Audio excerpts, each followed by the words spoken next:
Queridos compañeros y amigos, buenas tardes. Agradecemos vuestra presencia, sobre todo a las personas que han colaborado y que siguen colaborando en que podamos realizar este ciclo, como es Mar García, coordinadora del grado de Historia, Emilio Rosillo, director del Archivo de la Universidad de Alicante, y, por supuesto, Ana. A los demás veo algunas caras conocidas, eso quiere decir que sois reincidentes, algo no habrá ido mal. Eso significa que habéis disfrutado con la sesión inaugural, la magistral conversación entre Ramón Gómez Carrión y Benjamín Llorens, inefables minutos que pasamos. Desde esta sede universitaria de la Universidad de Alicante, con quienes coorganizamos este proyecto, nos permitimos recordaros que Voces del siglo XX, Memoria viva del periodismo alicantino, nos adentra en la historia del periodismo de nuestra provincia a través de las biografías de nuestros compañeros, profesionales del periodismo escrito, oral, visual o gráfico. Y lo realizan a través del tamiz amigo de la conversación precisa con un compañero que será quien alumbre la historia periodística y personal de cada uno, enmarcada en el devenir alicantino. Este ciclo nos permite zambullirnos en nuestra historia y, gracias a los remos expertos de nuestros compañeros, recorrer retazos imprescindibles de nuestra profesión, nuestra sociedad y, cómo no, de nuestra propia vida. Los grandes momentos, cómo se elaboraba la información, cómo se comunicaba, qué medios se usaban, cómo era la radio y la televisión, cómo trabajaban los fotoperiodistas, qué control había sobre los medios y los profesionales, cómo era el periodismo cercano, cómo se transmitían las noticias y así hasta un largo etcétera de experiencias. La protagonista de esta tarde es Mercedes Gómez Edo, nacida en Castellón el año que nos aclarará ella después. Suele bromear diciendo que está en la APA para tener muchos compañeros que la despidan el día que se vaya. Nosotros sabemos que no, que es su amor por la profesión y su continuo compromiso el que la mantiene incansablemente activa. Con ella conversará Andrés Maestre Cano, jefe de informativos en 12TV y codirector y presentador de los programas Alicante Actualidad y Alicante Directo en la misma cadena. Graduado en Periodismo y Derecho por la Universidad Miguel Hernández, Andrés es papá de Alejandro y Andrea y tesorero de la APA. Comparte con Mercedes haberse formado profesionalmente en la radio, haber pasado por Tele7 y mantener animadas tertulias en 12TV. Aunque ha estado en delegaciones de medios de comunicación nacionales, su especialidad es el periodismo de proximidad, del que se considera defensor. Entusiasta de la nueva generación de periodistas que aportan modernidad y tecnología a la profesión y admirador de los periodistas veteranos que nos abrieron camino, hoy conversará con una incombustible y avezada profesional del periodismo. Con vosotros, Mercedes y Andrés. Vais a pasarlo muy bien.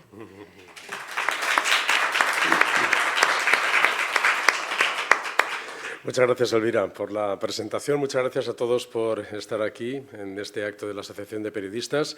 Antes de nada, gracias a Elvira, a Marisa, a Belén y especialmente a Rosalía, que es la presidenta de la Asociación de Periodistas, por organizar jornadas como esta. Tenemos que hablar de periodismo, tenemos que buscar en la memoria, también para traer a los jóvenes periodistas el buen hacer y cómo se abrieron camino los periodistas que nos preceden. Lo ha dicho ella, soy, es verdad, un fan incondicional de los jóvenes periodistas que ahora tienen otras habilidades y a través de la tecnología nos enseñan muchísimas cosas, pero especialmente soy un incondicional de los periodistas que me preceden, de estos periodistas que con una libreta y un buen par de zapatos hacían periodismo, con una buena agenda conseguían contactar con todas las fuentes y así lo hacían para hacer ese periodismo del siglo XX que decimos aquí en este enunciado. Yo espero Mercedes, y deposito en ti la confianza de que nos quede un acto más o menos entretenido. Con eso sería suficiente. Y bueno, y práctico, porque a lo mejor a alguien le interesan las batallitas de los abuelos y un poco va a haber de eso. Bueno, iba a decir que nos quede al menos la mitad de entretenido que les quedó el otro día a Benja y a Ramón, que sí, con esa connivencia que ellos dos tienen consiguieron hacer un acto muy entretenido. Así que gracias a todos por estar aquí. Yo decía, entiendo el periodismo como un gancho que se establece entre el poder y el pueblo, entre el político y el ciudadano, el empresario y el consumidor, el de arriba y el de abajo. Así entiendo yo un poco el periodismo. Decía Ben Bradley, el director del Washington Post, cuando el Watergate, que hacemos periodismo para los gobernados, no para los gobernantes. Y esta es la esencia, ¿no? que también a mí me gusta contarles cuando vienen jóvenes periodistas a la redacción de 12TV. Esta es la esencia del periodismo que hoy presentamos aquí, el que Mercedes también ha llevado a cabo. Mercedes es una mujer que se ha ido reinventando a sí misma. Y por eso le agradezco mucho que esté aquí, que haya participado conmigo también en tantas cosas para ayudarme a crecer como periodista. Vamos a conocerla un poquito más e iniciamos esta charla. Así que gracias a todos por estar aquí.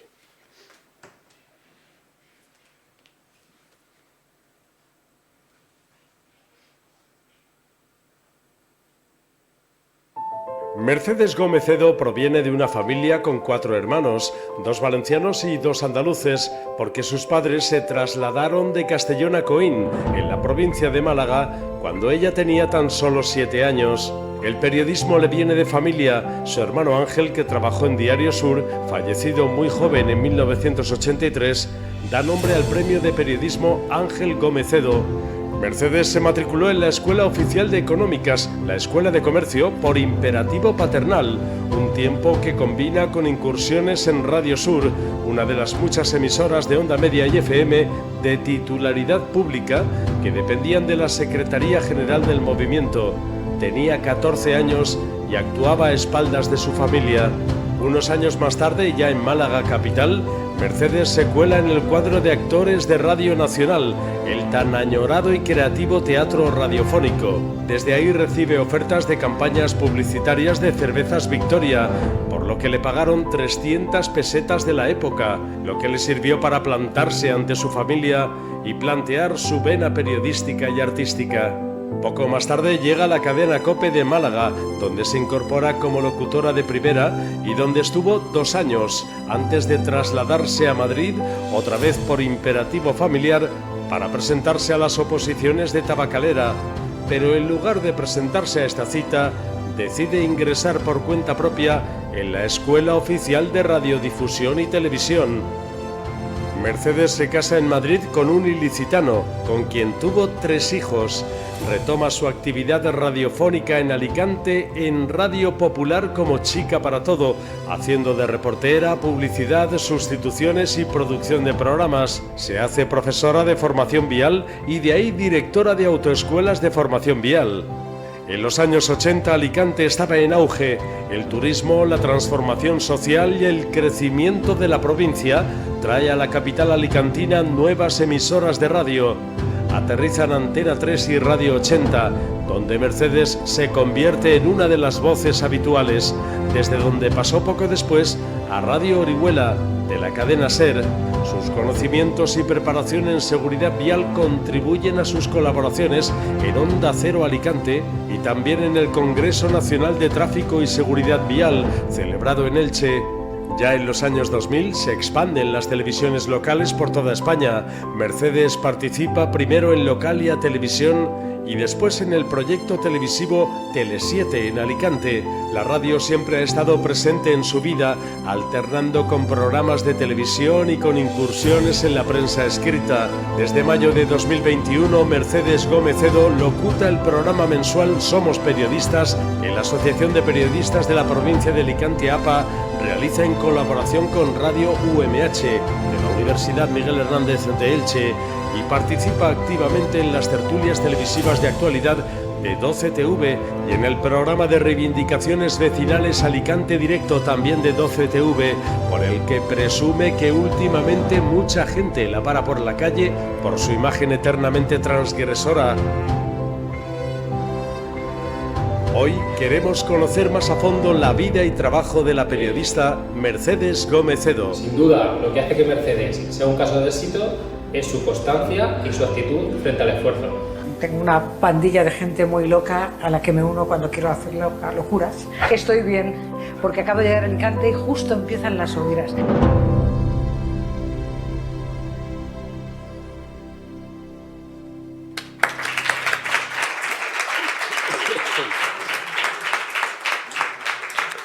¿Qué tal, Mercedes? Bueno, Nos faltan muchas cosas aquí, ya lo sé, así que rebuscar vamos a en las hablarlas. entrañas de la vida a mí me ha sorprendido. ¿Es la única vida que he vivido o esta era otra? Vamos a empezar por el principio, Mercedes. ¿Cómo fue tu primera incursión en el periodismo? Quería un poco aclarar lo que ha dicho Elvira, porque a lo mejor hay gente que se ha quedado con esa intrusión. Lo de la fecha de nacimiento. Yo soy mayor, ¿eh? Ese es Seguro uno de los que mayor secretos, que todos vosotros. ese es uno de los secretos mejor guardados. Menos que alguien que hay aquí, que me ha precedido en este espacio. Bueno, no, ocurre que he vivido en otra sociedad. He tenido una vida que ha supuesto muchos cambios. Es decir, 3 o 4 generaciones donde ocurrían cosas muy deprisa. Ahora hay muchos cambios y, evidentemente, se notan, pero no es aquel contraste. Así que yo creo que nací en el 46 hasta que un día me di cuenta de que no me llegaba la partida de nacimiento. Sabes que hoy día todos los sistemas digitales nos permiten tener la facilidad de pedir documentos. Claro, aquello me sorprendió. Me presenté en las oficinas correspondientes de Castellón, que es mi lugar de nacimiento, y me di cuenta de que estaba inscrita no el 21 de julio del 46, como pone mi DNI, sino el 25 de julio del 47. Pasé con la jefa del departamento para ver un poco qué estaba ocurriendo. Ya sabéis que todos los sistemas se mecanizaron en un momento dado. Claro, ¿por qué no recibía la partida? Porque al mecanizarse el sistema no ofrecía el dato correcto. Yo pedía una partida de nacimiento de 1946, pero estaba anotada en 1947. Bueno, resolvimos al final, y luego lo consulté con algún familiar mayor, que mi madre se casó embarazada. Y mi padre, que era un elemento influyente en Castellón, consiguió con un pequeño regalo que aquel funcionario me inscribiera en el 47 por aquello del qué dirán.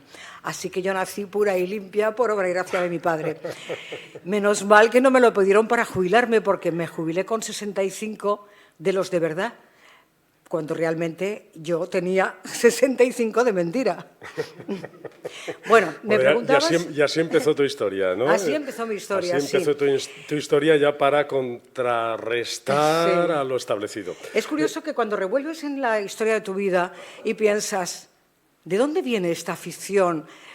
No sé, de la radio, de la comunicación. Pues es curioso, pero la afición de la comunicación me viene de la incomunicación. Yo era una niña que estaba permanentemente castigada. Claro, era la mayor de 4, mis padres no sabían cómo se manejaba esta situación de educar hijos, y es que yo he llegado tarde, castigada. Entonces me di cuenta de que el castigo, un poco como la historia de Sísifo, que no os la voy a contar, el rey de Corinto creo que fue, al que le mandaron, porque se rebeló contra los faraones, le mandaron contra los dioses, le mandaron subir una piedra por una montaña y hacer esa operación el resto de su vida. La piedra se caía porque pesaba mucho y al día siguiente hacía lo mismo. Entonces yo cogí estos elementos de estar castigada y empecé a escribir lo que pensaba. Es curioso cómo las historias de la vida originales luego se reproducen con el tiempo.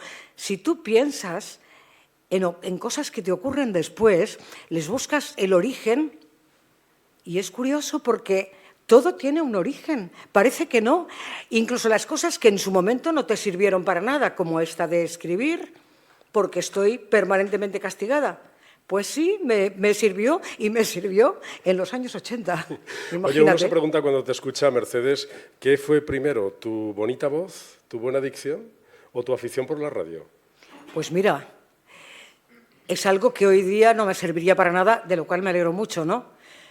Cuando yo llegué a Andalucía, porque me fui a Andalucía con 7 u 8 años, mis padres intentaron conservar mi buena dicción.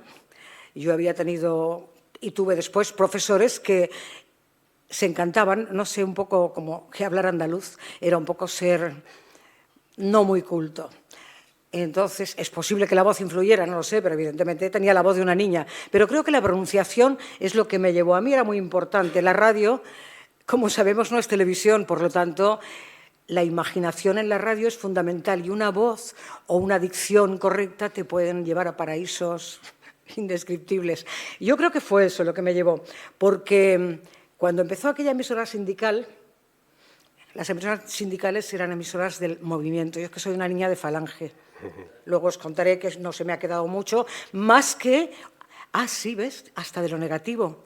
Gracias a la sección femenina, yo sé tocar las castañuelas. A ver, ¿quién de aquí sabe tocar las castañuelas? Pues yo, solo yo. Entonces, cuando empecé, la excusa era esa.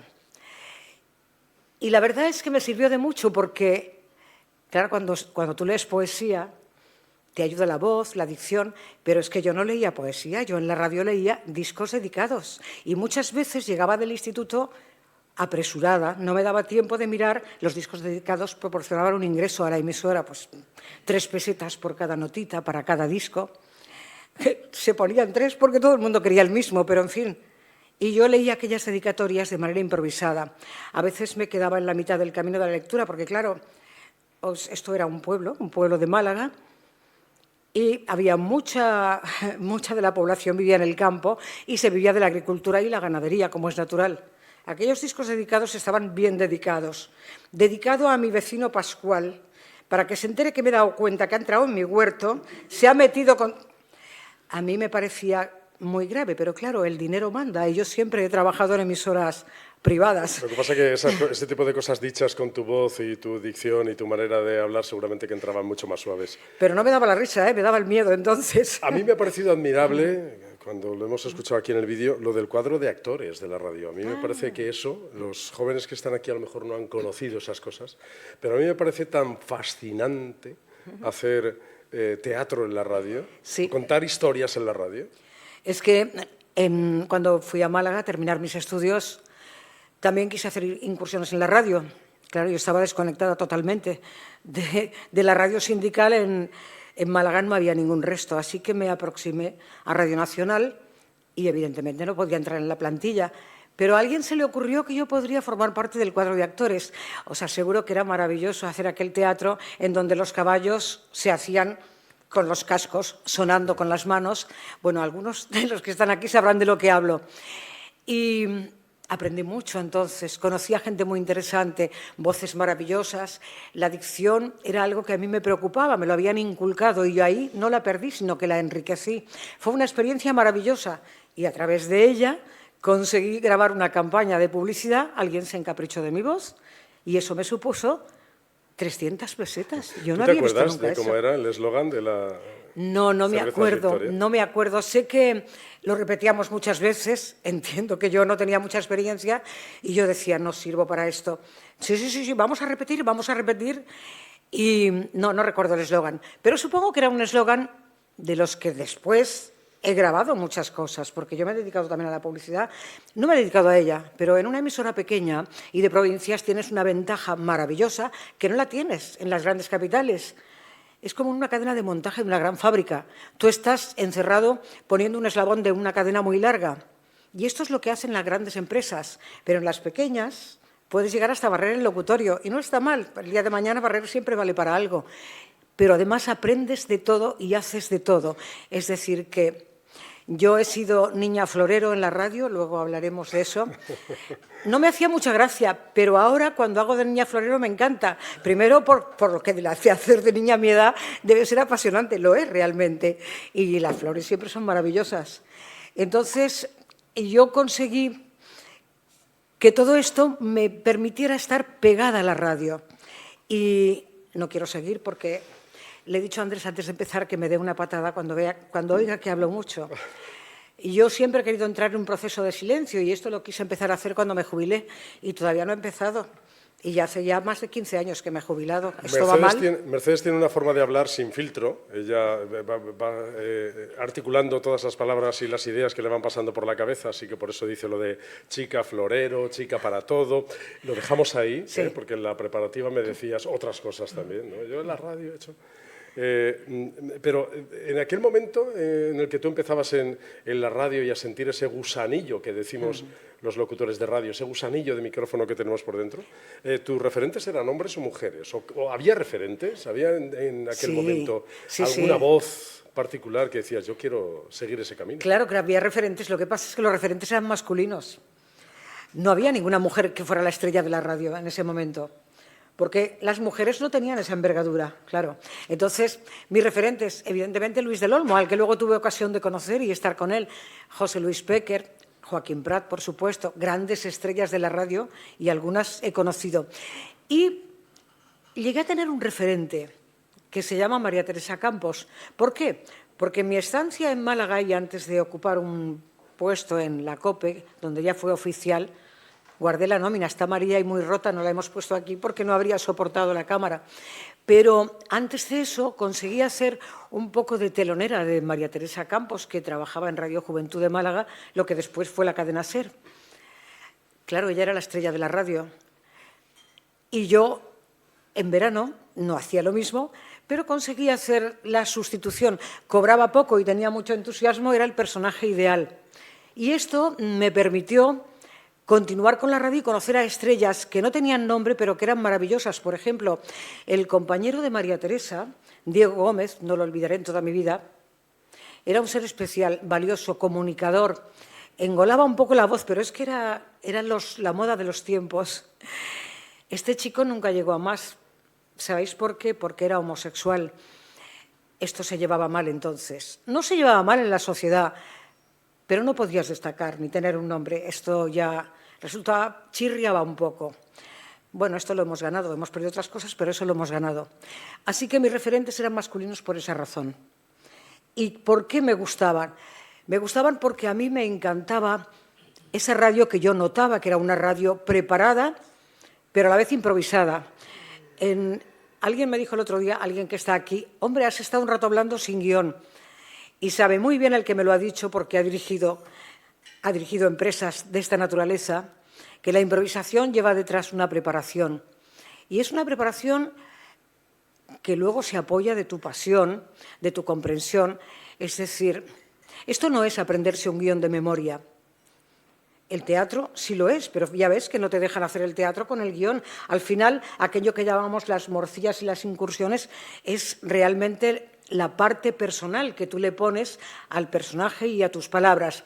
Y luego también aprendí con esto, que es importante, que cuando estás leyendo, tu voz no tiene una tonalidad, parece que está en un plano siempre igual. Y esto produce una sensación de frialdad y de poca comunicación. Aparte, eres más creíble cuando estás así. Y bueno, si te dejas llevar ya como yo, puedes incluso meter la pata, que es lo que me ha ocurrido muchas veces en mi vida. Pero a lo largo de todo este tiempo, yo prefiero a alguien que mete la pata que a alguien que no siente pasión por el trabajo y no habla con esa pasión. Para hablar como hablas, Mercedes, y para mantener ese ritmo que llevas, hay muchos locutores que hacen ejercicios todos los días antes de enfrentarse a la radio. Sí. No sé si tú sigues con esas cosas, esas prácticas que se hacen de... No, yo... La verdad es que procuro no hacerlo. Procuro que sea mi pan de cada día. Yo siempre he sido un poco teatrera. Por ejemplo, cuando tenía que reñir a mis hijos, y uno de ellos está aquí ahora, cuidado, yo no lo reñía con el boatiné, yo me arreglaba. Porque además mi figura no es muy grande ni muy representativa. Si encima vas con bata de casa y zapatillas, no queda bien. Así que yo siempre he querido mostrar una imagen, no diría falsa de mí, pero en la sociedad que yo me he desenvuelto, y dentro de la profesión incluso, nunca he querido dar la sensación de una persona débil. Quiero ser fuerte. A veces me he escudado en la forma de vestir y otras quizá en el sentido del humor. No sé, son manejos, elementos, herramientas que utilizas en tu vida para salir airosa de los sitios. Pero me encanta porque esto me recuerda una palabra que se llama aguanta. Esto me dice todos los días el entrenador, aguanta. Y se me ha quedado tan incrustada que cuando alguien me dice, ¿te duele? Digo, no, yo tengo aquí la palabra clave que dice aguanta. Te hemos visto ahí con cara de sufrimiento en el vídeo, ¿eh? Sí. Haciendo deporte. Es verdad, nos consta, Mercedes, pasamos muy rápido por las etapas de tu vida y lo hemos hecho también en el vídeo. No queremos que se nos quede nada, así que tú lo rescatas, vamos hacia atrás y hacia adelante en el momento tú veas, pero como nos interesamos por tu parcela periodística, tu inclusión en el periodismo, tú te hiciste periodista por convicción, ¿eh? Tú tenías, lo hemos dicho antes, a tu hermano Ángel. Él sí que fue a la facultad, pero cuando yo me metí en este mundo no existía la facultad. Sí, voy a hacer una pequeña incursión en ese sentido, ¿no? Porque en realidad muchas veces las carreras son importantes, depende de cómo esté la enseñanza en ese momento, pero por lo menos te relacionas con gente que tiene pasión por ese trabajo, por esa función, y esto ya solo te vale. Vas a la cafetería, hablas con ellos y mira, ya es una enseñanza. Es decir, meterse en el ambiente a veces es más práctico que hacer la carrera en sí. Pero bueno, yo me introduje en este mundo de una manera formal. ¿Por qué? Porque estaba en Madrid preparando oposiciones, yo hice lo que hoy se llamaría económicas, y yo iba directo a ser funcionaria, una alta funcionaria, según mi padre, de Tabagrera, Tabagrera era de la Administración del Estado entonces. ¿Te mandaron a hacer oposiciones allí? Sí, a Madrid. Y te fuiste a hacer... Claro, yo fui 4 veces al centro, o 5, no me acuerdo, pero en ese momento me enteré de que en la dehesa de la Villa, donde está hoy día la facultad, estaba la Escuela de Radiodifusión y Televisión. Se estaba creando una escuela para oficializar el tema. Eran los tiempos... Vamos a ver, la televisión había hecho su aparición y era muy importante, o consideraron que era muy importante, formar a los profesionales, porque la radio era la estrella de la comunicación, ¿no? El periódico también, pero la radio estaba más en el escaparate. Así que en aquel momento, por culpa de la televisión, o por el tema de televisión, se creó aquella escuela. En aquella escuela, ¿quién entraba? Evidentemente, los profesionales de la radio que habían desarrollado su carrera profesional en ella y que, además, en ese momento lo estaban haciendo.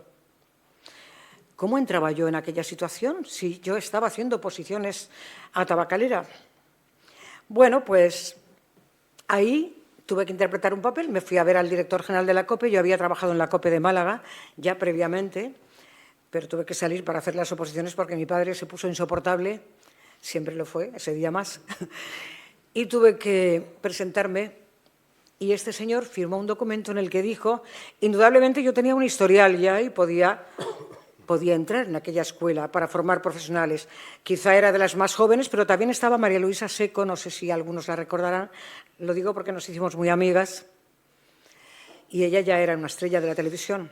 Así que con un documento falso, porque no estaba en activo, conseguí entrar. Y en ese curso estaban, bueno, pues esa hornada, José Luis Péquer, Joaquín Prat. Las figuras de la radio no iban mucho, ya os lo digo. Íbamos más los de a pie. Y por supuesto, los del Olmo, y había otros tantos. Así conseguimos ese carné o esa titularidad que nos daba la autorización. Es lógico que esto ocurriera porque la facultad se estaba preparando, pero evidentemente, ¿cómo ibas a mandar a la facultad a todos aquellos profesionales que en ese momento ya eran estrellas, muchos de ellos? Dirigían periódicos, dirigían emisoras, eran estrellas de la radio, comentaristas, imposible. La profesión la conocían mejor que los que iban a entrar en la escuela. Así que yo conseguí esto. Después continué ligada al periodismo profesional de la facultad porque mi hermano, el que me siguió, mi hermano y yo somos 4 hermanos y siempre ha sido el más afín a mí. Murió con 25 años. A los 17 años le dijeron, no puedes ir a la facultad. Entonces no se hacía periodismo más que en Madrid. No puedes irte a Madrid porque has de estar en casa. Bueno, su enfermedad se llamaba celiaquía, una tontería hoy día. Y él dijo, prefiero vivir menos años, pero yo amo mi profesión. Y se fue a Madrid. Y evidentemente su vida no duró mucho. Terminó la carrera, el último año no pudo estar en Madrid, le mandaron los textos, hizo por correo, entonces la cuestión digital no funcionaba mucho, por correo hizo el examen, le enviaron el título, luego mejoró y trabajó en el Diario Sur de Málaga y más tarde hemos visto ahí que se creó un premio literario en su nombre porque era verdadera pasión. Murió por el periodismo. Bueno, todos hemos hecho cosas por nuestra profesión, yo también hice una cosa, me divorcié. Bueno, primero te casaste en Madrid, ¿no? Sí, me casé en Madrid, claro. Y tuviste 3 hijos. Sí, no, tuve y los tengo, ¿eh? Lo que pasa es que ya no están en casa, claro. Sí, y claro, era muy difícil la profesión para una mujer convalidar esto. Bueno, yo tenía un marido machista que por fuera no quería serlo, pues como muchos de aquí, ¿no? ¿Queréis ser una cosa? Bueno, también las mujeres. ¿Me dices a mí? Bueno, no. Pero ahora han cambiado las cosas. Quiero decir que ahora se integra más este mundo actual, las mujeres. Pero las mujeres de mi generación hemos vivido con mucho sentimiento de culpa. A mí se me quitaba en cuanto entraba en el trabajo, ¿eh? Pero cuando salía volvía otra vez.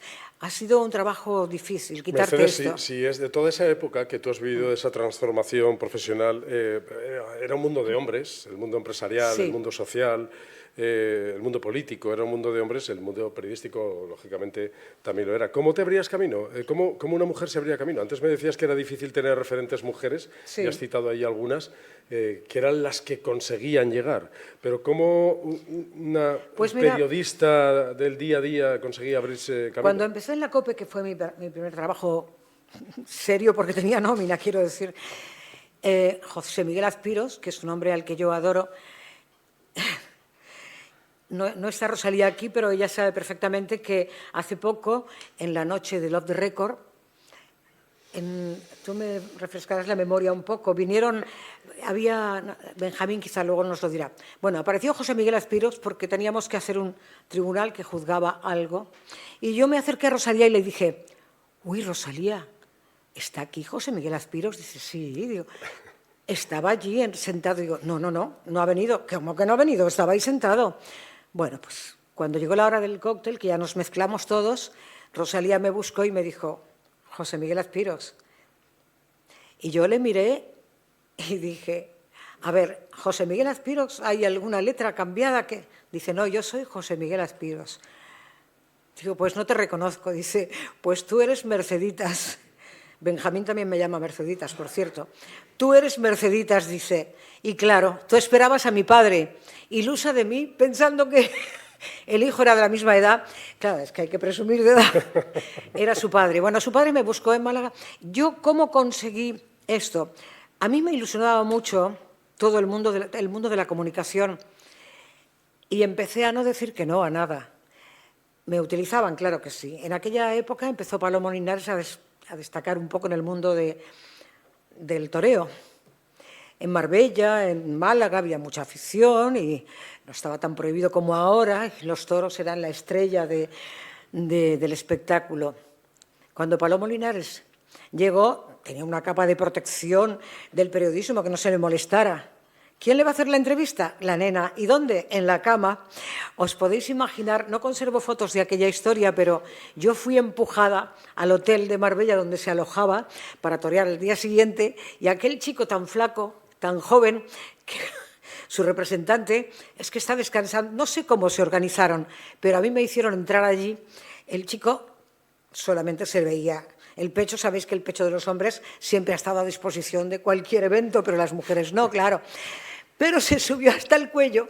Yo me senté en aquella silla cual si fuera una visitante a un enfermo que está en el lecho de muerte y allí hicimos una entrevista. Bueno, ahí estaba siendo utilizada como florero, pero realmente yo no había dicho que no, nadie me empujó. Así que yo no decía que no a nada. El día que Débora Kerr vimos que estaba viviendo en Marbella, que además ella y su marido habían decidido quedarse, pues Mercedes, que ha hecho inglés en la carrera. Cuidado que el inglés que aprendíamos entonces... ¿Cómo fue esa entrevista? ¿Que le hiciste una entrevista en inglés? Sí, yo me la tuve que preparar porque claro, el inglés que yo sabía era muy para escribir, pero no para hablar. ¿Serías capaz de reproducir una pregunta? ¿Tú serías capaz de traer a Débora Kerr aquí? No. Pues me resultaría difícil hacerlo contigo, la verdad. Pero yo sé... Por trasladarnos al lugar. Sí, pero no, eran cosas que yo tenía que preparar y además escribir. Yo misma, porque no sabía nadie inglés, pero yo la escribí. Pero esos pequeños logros que a mí me daban seguridad en mí misma y fuerza y entusiasmo, yo estaba entusiasmada, porque a mí no me importaba que me oyeran 4 personas, es que yo tenía una ilusión bárbara. ¿Alguno de los que está aquí no recuerda que al principio, cuando tú llamabas a alguien para que fuera entrevistado en la radio, salía diciendo, Es que la radio tiene magia. Yo siempre he oído decir eso. Alguien que se acercaba al micrófono. Bueno, si estuviera aquí Vicente Hipólito, que ha sido una estrella de la radio y ahora es una estrella de su vida, y lo tendrá ahí porque ha sido gran parte de todo, él habrá vivido esas experiencias. La radio era la gran droga, pero no para el que la trabajaba, sino cualquiera que se acercaba a un micrófono. No sé por qué. El hecho de pensar que hay gente que te oye, pero en realidad tú estás hablando a alguien solo, porque creo que es el truco importante. Pensar que hablas solamente con uno, aunque te escuchen muchos. Lo que pasa que después, cuando vas al supermercado y pides la cuenta o estás haciendo una pregunta, te dicen, hablas como en la radio. ¿No? Sí, sí. Porque sí. tú hablas igual, ¿no? En la radio... Lo peor no es eso. Una vez hice un crucero y el pianista invitó a cantar a... Bueno, yo cuando voy a una tertulia y hay gente y hay un tertuliano hablando... Me gusta, he ido a muchas. Oírme a mí es aburrido, pero hay gente que dice cosas muy interesantes y os aseguro, claro, cuando estás jubilado puedes ir a muchos sitios. Pero cuando llega el turno de preguntas, se queda todo el mundo callado. Yo siempre hago la primera, para romper el hielo. Cuando alguien aquí me conoce, ya no me deja hacer la segunda porque me conoce. Pero me gusta siempre preguntar porque pienso que, primero porque tengo una pregunta y segundo porque es muy importante cuando alguien habla que el otro escuche. Así que en ese crucero tan agradable había un pianista que cantaba canciones italianas maravillosas y la gente estaba entusiasmada y de repente pidió la colaboración de alguien. Claro, nadie salió y yo no sé cantar, pero bueno, yo salí a cantar con el pianista. Cuando terminé de cantar, los que había conocido en el crucero me dijeron, cantas como si hubieras trabajado en la radio. Es alucinante. Cuando me hice director de autoescuela, conseguí sacar el carné a gente increíble. Por ejemplo, a la mujer del torero Manzanares, ¿no? Ha sido una experiencia muy bonita esa. Pero a una chica que sacó el carné conmigo, que además era azafata, me contaba cosas de sus viajes maravillosas, y cuando se sacó el carné fuimos a cenar, hablamos ya de cosas íntimas, teníamos más tiempo, y ella me dijo, habrías sido una magnífica locutora. Yo había abandonado temporalmente la radio porque no tenía un trabajo aquí, pero ese era mi trabajo. Entonces, pequeñas satisfacciones de tu vida. Oye, pero Mercedes, yo quería explicar el momento de la radio que vivíamos. Venga, eso es cuéntalo, importante. que sí. quiero hacer otra pregunta. Bueno, pues no había muchas estrellas de la radio y el ser mujer, la verdad es que yo siempre he hecho el magazine, básicamente, el magazine de la mañana. Esto te proporciona muchas comunicaciones con gente, entrevistas, el género entrevista me encanta, ¿no? Me gusta mucho. Porque la gente tiene muchas cosas que decir incluso cuando tú no lo esperas, aunque a veces te llevas unos chascos grandes que luego hablaremos alguno de estos. Tú eres fácil de entrevistar, ¿eh? Porque Pero... tengo una pregunta corta y sí, me lo puedes contar. Yo te quería preguntar al hilo hemos pasado el 8 de marzo. Estás acercando mucho el pie, eso es que hablo mucho, ¿verdad? No. Vale. Si te toco no es porque te quiera cortar, es que lo muevo, pues si no se me duerme un poco. Sí. Hemos pasado el 8 de marzo, el Día de la Reivindicación de las Mujeres. Antes se llamaba el Día de la Mujer Trabajadora. Exacto. Es verdad, para reivindicar los derechos de las mujeres. Pensamos que hoy pues ya las mujeres estáis bastante mejor, al menos reconocidas por la ley, pero es verdad que todavía falta mucho por hacer. Pero tú has tenido que... Antes hemos dicho, te casaste, tuviste 3 hijos y te divorciaste. La conciliación laboral era una palabra, una frase, un concepto que no se articulaba en tu tiempo de trabajo. Pues mira, empezó a articularse, hemos visto en las imágenes bonitas que me has preparado antes, hemos visto una crónica del diario Sur, del diario Información de Alicante, cuando se hablaba de las mañanas de la radio, ¿no? Está Vicente Hipólito, que llevaba las mañanas, luego me entrevistaron a mí, y ahí se hablaba de la conciliación. Esa pregunta no se la hicieron a Vicente, pero a mí sí. Y ya se hablaba de esa situación. Yo lo llevé muy mal. Bueno, tan mal que acabé divorciándome. Evidentemente no por la radio, pero por el trabajo en las mujeres. Y el trabajo, cuando te apasiona y era de esta naturaleza, es más, la radio no era solamente 8 horas de trabajo, ni 7, ni nada. Todos los que conocen ese mundo de la radio y de la comunicación, la televisión, el periódico, saben que no se termina cuando la gente se va a casa. Siempre hay algo más que decir. Y aunque te vayas a la cafetería y estés con los amigos, con los compañeros, estás hablando de trabajo, es inevitable. es tanta la pasión y tantas cosas por decir, porque la radio, la prensa, todos los días se están inventando. Es decir, la comunicación es un mundo que da para mucha imaginación. Así que yo me he encontrado en mi vida profesional con compañeros que me han arropado. Me han considerado un compañero más en general, salvo estos pequeños detalles de cuando empecé. Pero yo he tenido compañeros excepcionales, directores de emisora excepcionales y mucha suerte. Yo he procurado también ser compañera, es decir, que quiero mencionar a alguien que ya murió y probablemente no sea muy conocido, pero Francisco Vigueras fue un compañero mío y de la mano de él hice cosas muy originales, como por ejemplo entrevistar a Fernández Ordóñez cuando vino a Alicante en un programa bastante lúdico que hacíamos en una discoteca, donde él nos anunció que se iba a crear una ley de divorcio y todavía no era oficial. Y esto se produjo aquí, en los bajos de la Plaza de los Luceros, que había una cafetería que tenía unos tintes griegos muy elegantes. Y ahí nos lo dijo y hacíamos un programa sencillo y humilde donde había gente importante que decía cosas que probablemente ni escribía ni le escuchaban hablar cuando estaba en grandes medios de difusión. Podríamos estar hablando muchísimo tiempo, Mercedes. Así que... No, te lo digo esto porque es verdad que me has dicho, pregúntame lo que quieras, lo que quieras. Yo sé que te estás preparada para contestar cualquier cosa, pero fíjate que pensando en lo que no se me ocurra a mí, voy a ver si ficho a una corresponsal que te pueda hacer preguntas que no se me puedan ocurrir a mí. Así que hemos pensado en Lorena de los Ríos Aranda, a modo de corresponsal. He buscado a Lorena porque Lorena está cursando un máster en Historia de la Europa Contemporánea sobre identidades e integración. El objeto del estudio es el impacto de la llegada de la televisión a España sobre las actitudes sociopolíticas de la población.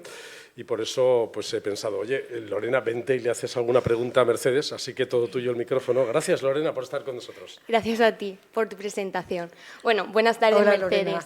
¿Qué tal? Al hilo de mi objeto de estudio, yo quería realizarte la siguiente pregunta. En los últimos años de la dictadura franquista, ¿crees que la televisión pudo afectar en la implicación de los ciudadanos en la situación política del país? Pues es evidente que yo entonces no tenía incursiones en la televisión, ni casi en ninguna parte. Pero sí te diré una cosa. Claro, la televisión no llegó en los últimos años, sino que llegó en los primeros años de la dictadura. Pero es cierto que la influencia fue mayor en la dictadura. Ten en cuenta que al principio lo que es un aparato de televisión no había muchos sitios, ¿eh? Teníamos que irnos al bar. De hecho, creo que en el año 63 fue el asesinato de Kennedy. Y yo estaba estudiando y fui a verlo a una cafetería porque en la residencia de estudiantes que yo estaba no existía un aparato de televisión, igual que yo, mucha gente. Después sí que tuvo, claro, repercusión, pero fíjate, la televisión se utilizó, era una dictadura, estábamos viendo una dictadura, así que, lógicamente, la televisión se utilizó como propaganda de la dictadura. Vamos, no digo nada nuevo, porque los gobiernos de ahora no son dictaduras y también lo hacen. Los medios de comunicación siempre han sido el poder más atractivo al que podían llegar todos los gobiernos. Así que ya se procuraba hacer una, digamos, manipulación especial. Se hablaba, o quería el gobierno que se supiera, que España era un país en progreso, que la economía estaba bien, que íbamos bien, pero yo creo que se explicaba de una manera un poco para que el ciudadano entendiera que una cosa era la política y otra cosa era tu vida. Es decir, no tengas muchos elementos de crítica, no te los voy a dar, porque no quiero que critiques, no quiero que pienses, no quiero que me cuestiones, solo quiero decirte lo que a mí me interesa y lo voy a hacer de tal manera que lo puedas tragar sin protestar. Así que yo creo que se usaba para esto y el ciudadano así lo tomaba.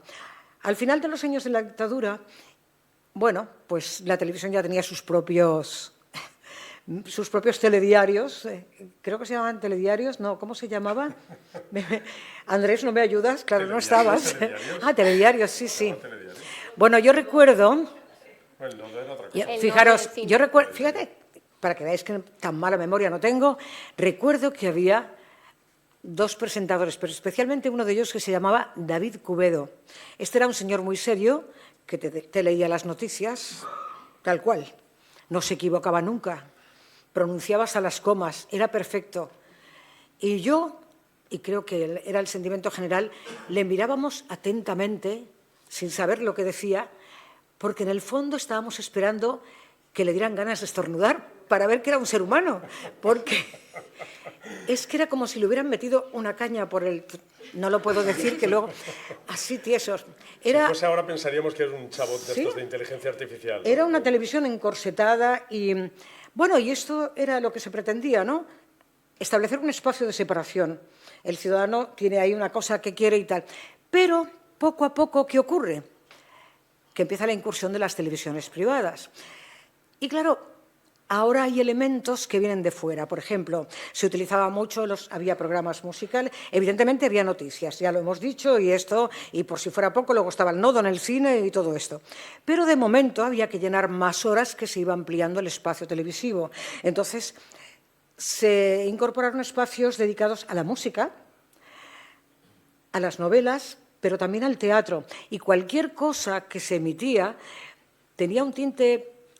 Bueno, pues digamos que cultural, porque el teatro estaba basado en novelas de nuestra cultura, en toda la época clásica. Eran todas aquellas versiones que hacían que la familia se sentara en la televisión porque, te guste o no, no hay otra cosa, era una forma de reunirse y estábamos todos callados. Y en realidad las noticias no nos interesaban, porque por mucho que miraras a David Cubedo, yo nunca le vi estornudar. Otra pregunta más. No, simplemente saber desde tu experiencia personal, ¿cómo crees que te pudo afectar? Pues es que, igual que a mí, a todos, cuando empezaron a incorporarse espacios extranjeros, por ejemplo, música de fuera y tal, ya entre líneas podías ver que había algo fuera que no te habían enseñado. De alguna forma se estaba preparando para que llegáramos a la transición, ¿no? Era una manera de abrirte el espacio para que tú fueras tomando aquellas libertades, fueras abriendo un poco el cerebro. Y así es como yo lo sentí en aquel momento. No era mi objetivo estar en la televisión y realmente me interesaban los espacios culturales y tal, la gente de mi edad. Pero veo que los mayores, al tener que tragar esa televisión, empezamos a ver esto. Luego aparece también esos espacios de las televisiones privadas donde tienes ofertas del exterior. Y esto, bueno, y luego ya llega el destape y las películas. Así que todas aquellas visiones que se iniciaron con la televisión empiezan a suponer una apertura en la sociedad y que no cabe duda que influyó, por supuesto que influyó muchísimo. Y bueno... Ah, y una cosa. Dime.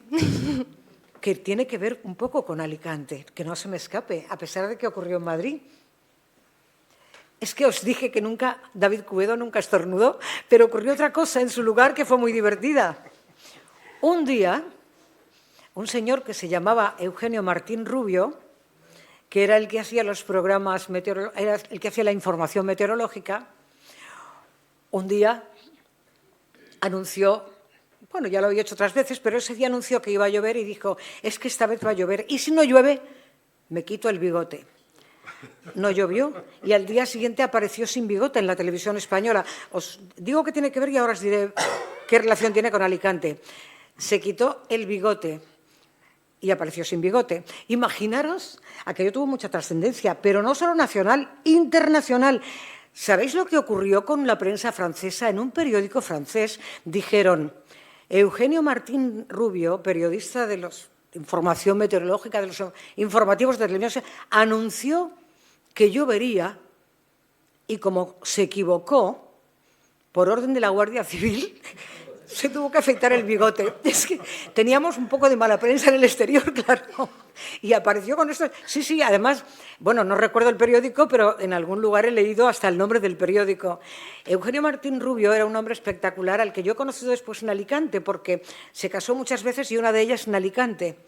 Y lo hizo en un globo desde el Postiguet. Alguien puede que lo recuerde. Yo no estuve ese día porque estaba trabajando. Digamos que la noticia fue aquello de hizo una promesa y la cumplió. Y la cumplió, efectivamente. Andamos carentes de esas cosas, ¿eh? Sí. Bueno, ya para finalizar mi aportación, quería preguntarte que desde tu experiencia como periodista, ¿hacia qué formatos crees que se orientó la televisión? ¿El divulgativo, el informativo, el entretenimiento? Yo creo que, a ver, siempre se dice tiempo pasado fue mejor. Yo no estoy de acuerdo con esa frase, No estoy de acuerdo porque avanzar me parece importante y hay que aprovechar bien los avances.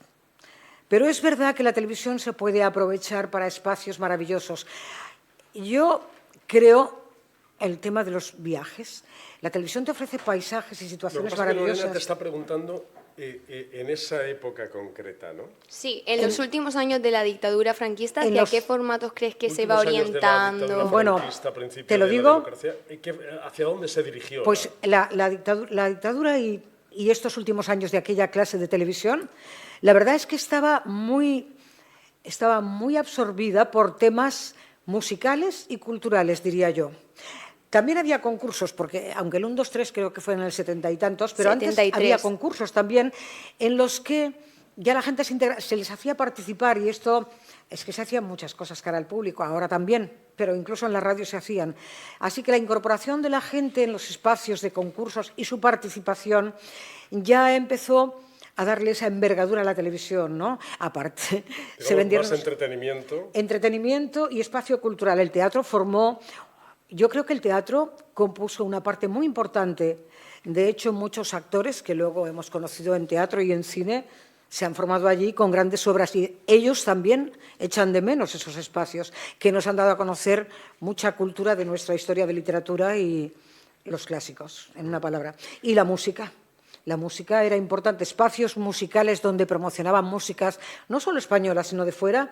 Yo creo que ahora, incluso he oído decir esto a músicos, no se hacen ahora de aquella envergadura. Muchas gracias, Lorena. Un fuerte aplauso para Lorena, que ya ha actuado de reportera. Gracias. Gracias, Lorena, y espero que te vaya muy bien tu trabajo. Nos encantará después leerlo. Lorena de los Ríos Aranda, que está haciendo el máster en Historia de la Europa Contemporánea, Identidades e Integración. Oye, Mercedes, después sí que ya has ejercido de periodista todoterreno, se te ha visto con tu grabadora, tu micrófono por ahí haciendo entrevistas. Ah, mira, iba a traer el cassette que utilizaba. ¡Ay, qué lástima! Todavía lo tengo con las pegatinas. Es antiguo. Y resulta que me he comprado otros más modernos, pero se me han estropeado, solo funciona el antiguo. Suele pasar, ¿eh? Un detalle. Las cosas nuevas no son como las de antes. La programación esa que se llama de los equipos, ¿no? Tiene un nombre esto. Sí, Obsolescencia, justo. eso es. Pues este no lo tenía. Bueno, yo te iba a preguntar, ya sabes que siempre decimos, la herramienta, el trabajo de los periodistas es preguntar. Nuestro trabajo principalmente es preguntar. Después ya articularemos y escribiremos aquello que nos han contestado, lo contextualizaremos, pero nuestro trabajo principalmente es preguntar. Por eso, cuando dices y parece que sea algo extraordinario, que tú siempre que vas preguntas, esto es lo que tenemos que hacer por norma todos los periodistas. ¿Alguna vez te han dicho eso no toca, no se puede preguntar sobre ese tema? ¿No hemos venido aquí a hablar de eso? Estas cosas que parece que ahora están tan en boga. ¿Sabes qué pasa? Que cuando yo hacía estas cosas, y cualquier mujer, ni siquiera nos decían no toca. Es decir, yo al menos lo absorbía así, ¿eh? Se daban un poco la vuelta y cambiaban de conversación. Ahora al menos te dicen eso ahora no toca. Pero entonces, bueno, si había periodistas, hombres, era más fácil enfrentarse a ellos porque generalmente las mujeres hemos hecho preguntas de las que no se deben con más facilidad que los hombres. No tengo nada en contra, evidentemente, entiendo, pero ha sido así. Y alguna vez que haces o por ingenuidad o por espontaneidad, por lo que quieras, ¿no? Ni siquiera se molestaban en decirte no toca, sencillamente a otra cosa. De ninguneo, que es terrible eso, ¿eh? ¿Recuerdas alguna situación, alguna pregunta, alguna noticia, algún reportaje que hayas hecho que hubiese resultado especialmente incómodo o chocante, ¿no? Pues la verdad es que las preguntas incómodas, yo estuve un tiempo haciendo en el gabinete de prensa de Comisiones Obreras y evidentemente conocía los trapos sucios, no de Comisiones Obreras, pero es que hay trapos sucios en todas partes. Supongo que nadie se va a ofender. No voy a hablar de ellos, ¿eh? Que no, tampoco quiero ser tan mala. Pero todos nos iba a subir la audiencia. Tenemos algo en el armario escondido. Y recuerdo que cuando estaba en Comisiones Obreras, evidentemente, como llevaba el gabinete de prensa en aquel tiempo, yo era la encargada de hacer entrevistas. Y ya me decían con tiempo, esto no lo saques a colación, porque esto no nos interesa que lo digas. Es verdad. No, en la radio no. En la radio he tenido algún problemilla. Algunas emisoras han tenido intervención eclesiástica, es decir, money. Y claro, es verdad que el dinero te somete un poco. Siempre se ha hablado de la libertad de expresión y tal, y muy poco de la libertad de empresa, que es otra falta de libertad que impone mucho y que tienes que respetar, porque realmente si tú eres un elemento que forma parte de la empresa y quieres estar con ello, pues a veces tienes que combinar las dos cosas. Y eso está bien, ¿no? Así por lo menos las células no se mueren y están activas. Entonces, en aquella ocasión yo estaba exactamente en Radio 80. Yo sabía lo que era trabajar en una emisora de la Iglesia, ya lo había hecho en la COPE. Pero claro, mis primeros pasos en la COPE se ve que no era tan atrevida o no tenía aquel desparpajo. Pero en Radio 80, que fue en Alicante, mi etapa en Alicante, me acuerdo que en los años 80 se abrió en Alicante el primer centro de planificación familiar, de carácter privado, no era de la Seguridad Social, era un equipo de gente, psicólogo, ginecóloga y tal, que se habían organizado. Y en ese espacio clínico habían abierto un centro para atender todas estas opciones. Yo quise darles un conocimiento al público a través de, son cosas que ocurren en el Alicante, y la información a los ciudadanos, que yo he apoyado mucho la información local, hay que potenciarla, así que les traje a la emisora y se me ocurrió, no sé si fui yo o por qué salió esa situación, pero apareció la palabra aborto. Y un centro de planificación realmente no era un centro de aborto, era un centro donde ya las mujeres se pretendía que las mujeres no fuera como antes, que te casabas y al día siguiente del viaje de novios la gente te miraba por la calle mal si no tenías ya un poco la barriga hinchada. Y claro, un centro de planificación en aquel momento todavía era un centro de aborto. Creo que yo dije esta palabra en aquel magazine. Y al día siguiente, y no precisamente por el director, sino por el redactor jefe, que pertenecía al Opus, apareció una sanción administrativa que venía marcada desde la central. Y yo me fui, una sanción, una multa, así directamente. Bueno, me la retiraron, pero bueno, fue un toque de atención. Una advertencia. ¿Qué información o qué entrevista recuerdas con más cariño? Bueno, yo tenía que tenerle cariño a todas las entrevistas, porque trabajando siempre en emisoras, la información local, yo siempre la he potenciado. Y además he estado muy cerca de esa información. Yo recuerdo, estando en Alicante durante un tiempo, trabajé en Radio Minuto. Era una opción de la cadena SER. Benjamín se acordará perfectamente. Es que las empresas se mezclaban mucho entonces y se me escapa en el tiempo quién ponía los capitales en cada sitio. Pero aquella opción de radio era una fórmula de música y noticias muy frecuentes. Recuerdo que cuando llegaba el mes de agosto no había noticias, posiblemente porque nos apoyábamos mucho en los políticos y aquí en agosto todo el mundo se iba de vacaciones. El que podía, fuera, y el que no, a Benidorm, pero se iban.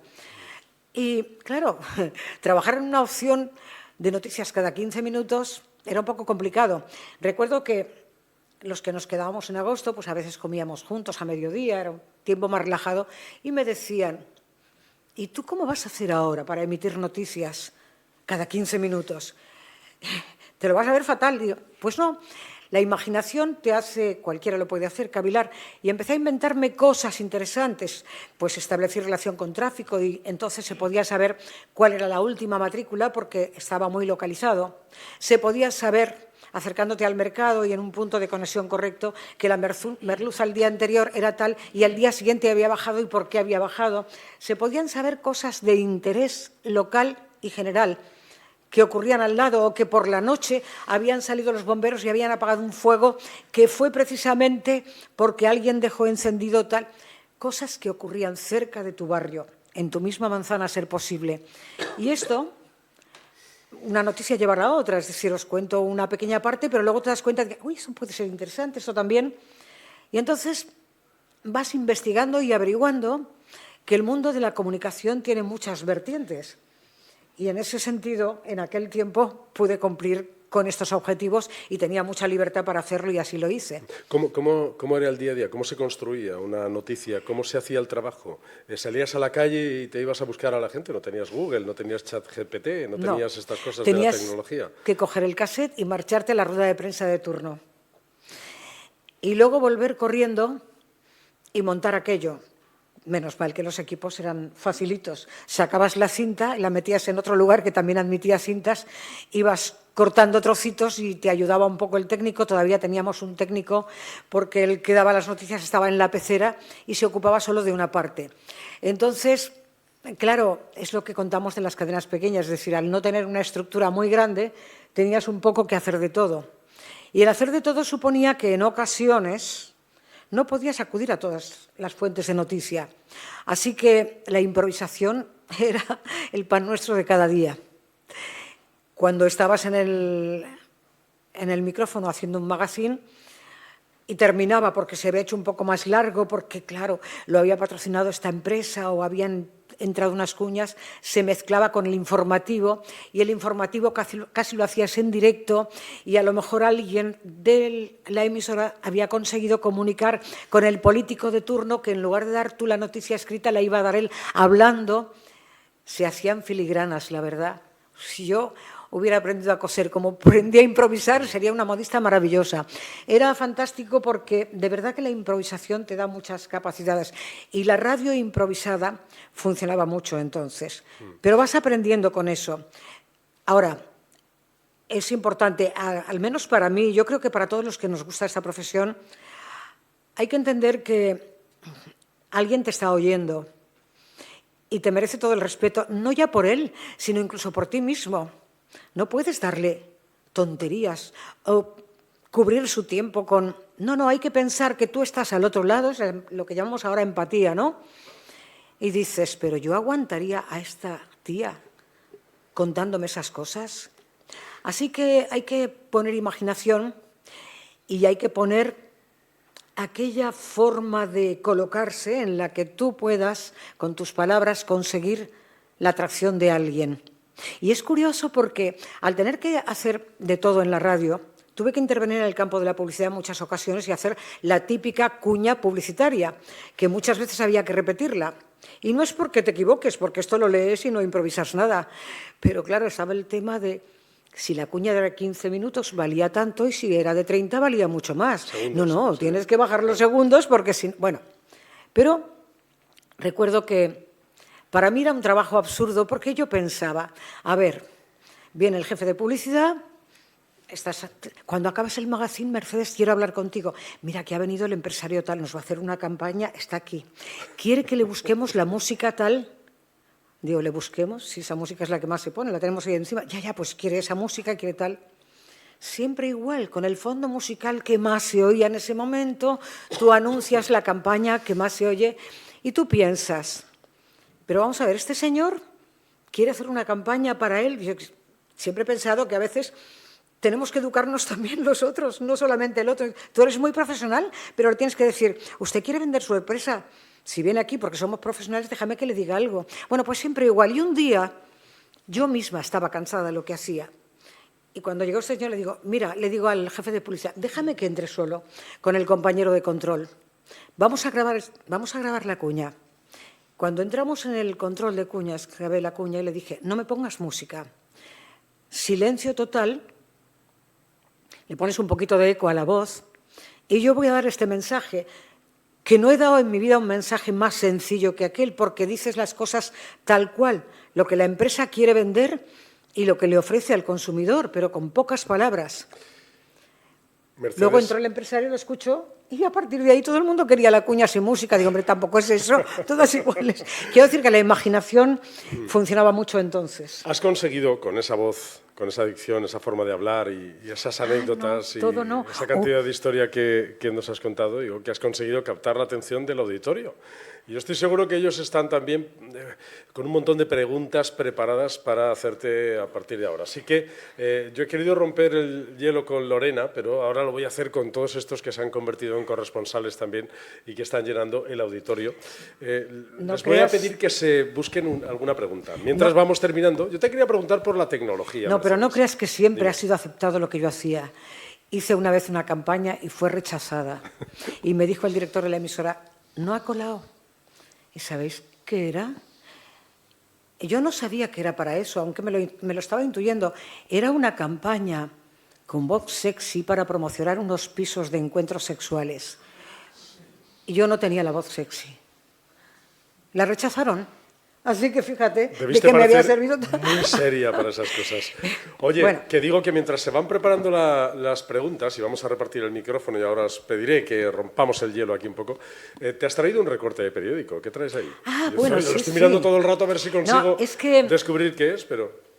A mí, a medida que eres mayor, está muy bien porque en el mundo, en el camino de la vida, incorporar el sentido del humor es muy bueno. Y yo tuve una temporada que trabajé en la cadena SER en Radio Orihuela, concretamente. Radio Orihuela es una emisora que me permitió muchas cosas. Yo llegué allí con muy buen pie y tenía grandes responsabilidades. Y en ese tiempo también escribí sobre política. Me coincidió la época de elecciones y todo esto. Es más, tengo alguna que otra anécdota también de aquel momento. No, quiero decir que, por ejemplo, escribía crónicas y yo misma, cuando buscaba y revolvía en los andrajos de mi vida, me estaba riendo yo sola. El fin de semana pasado, bueno, os aseguro que esta semana pasada ha sido genial, por dos razones. Una, porque me han dicho que me iban a hacer esto, que para mí ha sido muy encantador. Pero es que al día siguiente de esto, ¿sabéis lo que pasó? Que salí a comprar, yo vivo en la Albufereta, salí caminando y había unos andamios con unos albañiles que estaban trabajando. Y uno de ellos me dijo, me encanta tu pelo, niña. ¿Sabéis desde cuándo no me decía es un albañil? Fui feliz. No se lo contéis a las feministas, que yo es que soy de la vieja escuela. Bueno. Luego pasaste otra vez por la obra, luego para aquí, para allá. Me supo mal por aquí. Oye, que bueno, mientras tanto, déjame que le diga que Ana, que está actuando de mantenedora con su micrófono, que vayamos pasando para que hagan alguna pregunta. Y ahora seguimos hablando. Hola, buenas tardes. Gracias a los dos por participar en esta iniciativa que hacemos con la Universidad de Alicante y la Asociación de Periodistas. Yo te quería preguntar una cosa, Mercedes. Hace poco el Gobierno ha aprobado una ley, dice de transparencia, etcétera, en el que se va a crear una comisión con miembros del Gobierno para que decidan lo que son medios de comunicación, lo que no, lo que es un bulo y lo que no. ¿Crees que está volviendo la censura? Una pregunta súper fácil, así que... Sí, ¿sabes qué pasa? Que evidentemente, lo he dicho antes, ¿no? Los gobiernos, su ansiedad es poseer los medios de comunicación, porque la prensa, la comunicación, la radio siempre ha sido el cuarto poder o el quinto, el cuarto poder. Bien, yo creo que la censura ha estado siempre. Lo que ocurre es que antes la censura tenía unas rendijas por las que se colaban. Y esto lo dicen hasta los directores de cine, ¿no? Había películas que luego eran visionadas por los censores tan secos, tan directos, y sin embargo había rendijas que se colaban. Claro, los políticos, los gobiernos, la administración cada vez aprende más cosas y se les ve el plumero, es decir, tener unos medios de control que están en el gobierno, hombre, por lo menos podrían ser varios medios de control neutrales o ninguno de control. Por eso decía antes que la censura no está bien, porque la comunicación, nosotros somos el vehículo entre los gobiernos y los ciudadanos. Los ciudadanos no tienen tiempo de estar todo el día pegados a ver qué hacen los gobiernos ni de controlarlos, algunos por falta de tiempo y otros por falta de preocupación, que esa es otra cuestión, deberíamos tener conciencia de ciudadanos y participar. No, yo soy contraria. Es verdad que no puede ser porque en las redes sociales se dicen verdaderas barbaridades. Yo creo que lo que no se puede hacer es insultar, pero claro, esto es una cuestión de educación y de formación. Uno tiene que saber lo típico, ¿no? Tu libertad termina donde empieza la del otro. Pero vamos a ver, ¿por qué cada uno de nosotros, cuando queremos informarnos, nos metemos en aquellos medios o redes sociales que nos van a decir lo que nosotros queremos oír. Aquello en lo que nosotros, cuando lo de verdad bonito, es oír al contrario, sobre todo cuando tiene argumentos, porque es ahí donde de verdad se aprende. Así que eso formaría parte de esa educación personal de cada uno. Estoy en contra del control, evidentemente. Andrés sabe muy bien que soy muy espontánea hablando. Pues mi pregunta iba a ser, en una sociedad tan polarizada, bien. Mercedes, en una sociedad tan polarizada políticamente, especialmente ahora en estos tiempos, ¿tú te autocensuras o dices lo que quieres? No sé si esto es conveniente o no. Creo que las cosas con sentido del humor se pueden crear esas rendijas de las que hablaba, de las que decía Rosalía antes. Esas rendijas, el sentido del humor. Hombre, vamos a ver. Os voy a contar un secreto, pero... Nada, no te preocupes. Vamos a ver, lo estamos emitiendo por streaming para el mundo entero, pero tú di lo que quieras. Yo voy a cumplir casi 80 años, pero yo he sido una chica mona, como todas las jovencitas. Si yo estoy en un foro público y el señor que está hablando no me está llegando, mi imaginación se dispara y me pongo a mirar, ¿no? Y entonces digo, uy, si está aquí aquel, uy, aquel le conocí yo en una situación íntima y tal... Uy, aquel otro. Quiero decir que estas cosas no las voy a decir en público, porque además, ¿a quién le importan? Bueno, has dicho seguramente a nadie. Pero es cierto que hay cosas que se han censurado y con el tiempo nos damos cuenta de que no tienen importancia. Es como cuando éramos pequeños y nos íbamos a examinar. Recuerdo que cuando hice mi primer examen de ingreso, que entonces la enseñanza era libre, ingreso del bachiller, yo tenía un miedo atroz y no sabía qué recurso, no encontraba los recursos para calmarme. Y un día lo encontré y yo pensé, estos señores que se sientan en esa tarima también van al retrete y se bajan los pantalones y se sientan, perdonad las palabras, pero esto a mí me calmó. Así que... Estas son herramientas. Oye, has dicho que tú eras una chica mona, pero el otro día te silbó un albañil, así que algo queda. Ahí está el valor. Aquí está Diego Ferrandiz, que quería también hacerte otra pregunta. Adelante, Diego. Mercedes, yo traía una cosa preparada, para si luego tengo tiempo la digo, una experiencia personal. Diego, es que ha recorrido una parte de mi vida profesional. Sí, una anécdota...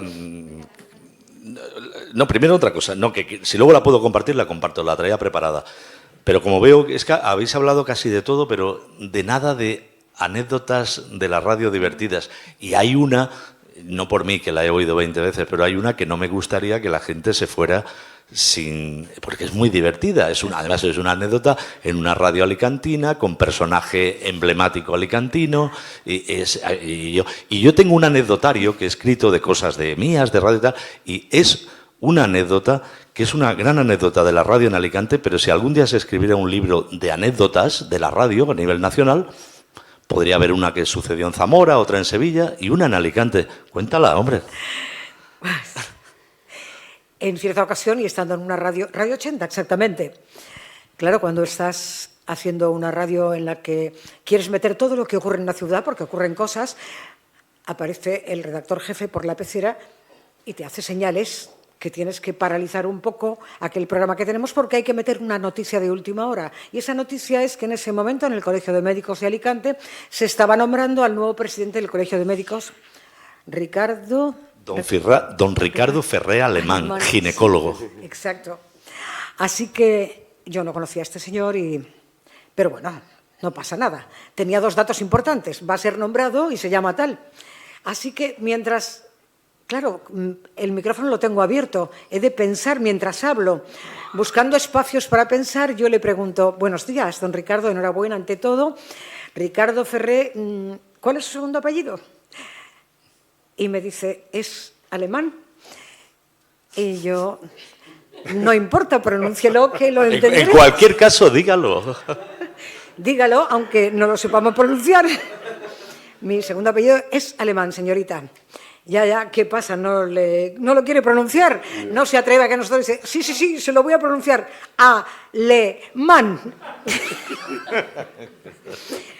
Bueno, con el tiempo este señor y yo nos hicimos amigos incluso. Era un señor muy alto, encantador, al que yo miraba así. Y, bueno, en realidad es un poco como el estornudo de David Cubedo en el informativo de la televisión primera, ¿no? Estas cosas son anécdotas que te conforman. Pues mira, me acabas de recordar, hay otra anécdota en la que yo estaba preocupada cuando en una ocasión se pretendió hacer una retransmisión de un matinal de las hogueras de Alicante, es decir, dar a conocer a nivel nacional desde la cadena local a la central, pasar la información o vivir un día con las hogueras de Alicante. Yo fui la encargada de llevarlo a cabo. Yo estaba muy nerviosa porque las cosas de las fiestas para mí son... Todo lo que el pueblo tiene entre manos para mí es muy importante. Y yo, yo no he nacido aquí y aunque ya estaba integrada en la población, no tanto como para hablar de unas fiestas que no me pertenecen, no son mías. Pero en fin, como me arriesgo a todo, dije que sí. Así que aquello fue una experiencia. Por cierto, en la central de Madrid estaba Rosa Quintana. Rosa María Quintana. No. Ana Rosa Quintana. Ana Rosa Quintana estaba en la central. Llevaba el magazine nacional y yo el local. Retransmitimos todo el programa, fue muy bien.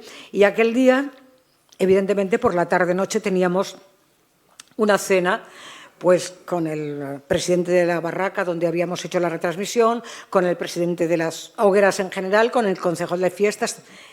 Yo, la verdad es que me sentía satisfecha porque, bueno, ya sabéis que palabras no me faltan, pero pueden ser inadecuadas, pero estaba satisfecha. Así que me sentaron al lado del presidente de las fiestas, el presidente de toda la fiesta. Estaba necesitando su aprobación, así que antes de empezar a cenar es una de las primeras cosas que le dije. ¿Qué tal? Dice, muy bien. Yo me sentí relajada. Digo, ¿de verdad? Dice, sí. A pesar de que hay una cosa que... Uy. ¿Cómo me pongo yo a cenar sin saber lo que es esa cosa? No, pero no te preocupes, tranquilízate. Digo, ya, pero es que... Pero una cosa se ha notado mucho. No. Lo he dicho muchas veces, sí, pero no se ha notado esto. Bueno, el caso es que, para abreviar, yo había hecho en Málaga retransmisión de fiestas. En Málaga, lo mismo que aquí se hacen barracas, allí se llaman casetas. Y horror, había dicho caseta cuando tenía que decir barraca. Este había sido mi error. Y él dice que no se había notado. Es decir, de alguna forma el resto lo había hecho medianamente bien para compensar la situación. Y esta es una historia que se había repetido en mi vida y no os lo voy a contar porque no quiero que me corte. Bueno, pero a los monumentos le llamabas hogueras, ¿no? A los monumentos les llamabas hogueras. Sí. Esto nunca se me olvidó. Eso es lo importante. Y eso que había conocido las fallas antes que las hogueras, pero sí estaba integrada porque sabía que era lo más importante. Bueno, y lo otro, si me lo permites, Andrés, ahora, lo que sí me traía preparado... Lo que pasa es que les voy a pedir, porque vamos a ir poco a poco terminando, sí que os voy a pedir que pidáis la palabra ahora mismo, Ana. Yo termino ya. Que haya por ahí... Brevemente. Lo otro era una anécdota... Así que cuando quieras, Diego. Compartida con ella, que sabe que nos conocemos hace más de 35 años, que siendo yo director de emisora de radio, había un programa y a alguien se le ocurrió invitarla y yo no la conocía de nada, la conocí a partir de ahí y yo iba en un coche con otra persona, íbamos escuchando la emisora y luego a la persona que la llevó y tal le dije, la chica esa esa muchacha, pues me ha gustado mucho la voz porque la chica esa tal, y en un momento dado este hombre me dijo, esa chica es una cincuentona. Y le dije, no puede ser porque tiene voz de veinteañera. Pues no, pues es una cincuentona. Y una de las cosas que me ha llamado la atención de Mercedes es que siendo una cincuentona tenía voz de veinteañera y ahora siendo casi octogenaria tiene voz de cuarentona. Yo sé que se va a morir. No, es verdad, la chica de la voz joven. A ver. Yo sé que se va a morir de 120 o de 130 años. Tenga 120, tendrá 120 o 130 años, no, pero que es una mujer a la que le habrán envejecido otras cosas, pero no le envejece la voz. No. Y una cosa, Mercedes, te reprocho que te fueras de la radio a las autoescuelas.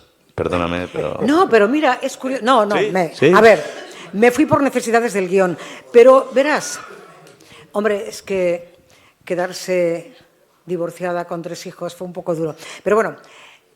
Se aprende mucho porque al tener que estar en casa, me saqué el título de directora y profesora de autoescuela, pero ¿cómo? No lo sé, no me preguntéis por qué, pero de repente me hice especialista en la seguridad vial y acabo con unas ponencias en las Jornadas Nacionales de Elche de Seguridad Vial y en el Gran Libro de la Seguridad Vial. Yo haciendo una ponencia al lado del director general de tráfico, que bueno, es una persona como todos nosotros, ¿no? Por cierto, a pesar de que era mayor, no tenía voz de cincuentón. ¿O es que se dice cincuentona? Cuidado, Diego, que luego te lo recordaré. Bueno, entonces es una experiencia más que me aportó el conocimiento de otra manera de hacer radio. Es decir, un periodista, un profesional de la comunicación, tiene que ser un poco, como se dice en Andalucía, un maestro liendre que de todo sabe y de nada entiende. Bueno, hay que profundizar un poquito más. Yo me metí en el mundo de los rallies, en el mundo de la seguridad vial, introduciéndome en ese mundo y aprovechando un poco de cara dura. No, cara dura no, quiero decir que siempre te puedes documentar y hacer cosas.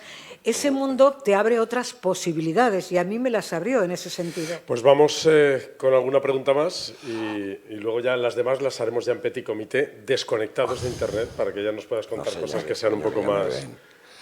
Hola, Merceditas, buenas tardes. Oye, nada, que con tu vivaracho estilo, ilústranos un poco, si te parece bien, sobre el tema de la pugna que siempre ha habido para los que somos un poco veteranos en esto de la radio, ¿verdad?, entre lo que es la imagen y lo que era la radio. Se decía, una imagen vale más que 1000 palabras, y nos lo restregaban mucho los del periódico, los de la tele y tal, pero nosotros contestábamos aquello de una imaginación vale más que 1000 imágenes.